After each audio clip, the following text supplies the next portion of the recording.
લક્ષ્ય ન્યૂઝ, એક નજર, એક લક્ષ્ય.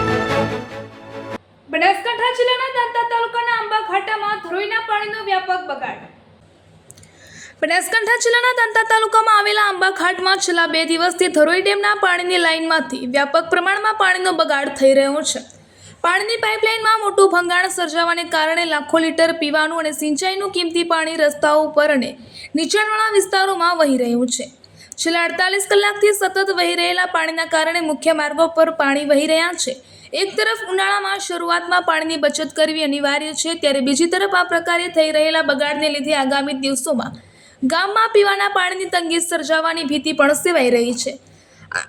આ લીકેજ અંગે સંબંધિત વિભાગ અને પાણી પુરવઠાના અધિકારીઓને જાણ છે કે નહીં એ તો ખબર નથી, પરંતુ છેલ્લા 2 દિવસથી તંત્ર દ્વારા કોઈ નક્કર કામગીરી કરવામાં આવી નથી. તંત્રની આ ઢીલી નીતિને કારણે પાણીનો બગાડ સતત ચાલુ છે, જેને લઈને લોકોમાં ભારે રોષ જોવા મળી રહ્યો છે. પાણી પુરવઠા વિભાગ દ્વારા તાત્કાલિક ધોરણે આ લીકેજનું સમારકામ કરવામાં આવે, ભવિષ્યમાં આવી ઘટનાઓ ન બને તે માટે પાઇપલાઇનનું નિયમિત મેન્ટેનન્સ કરવામાં આવે. રિપોર્ટર પઠાણ અશરફ ખાન, નવાવાસ.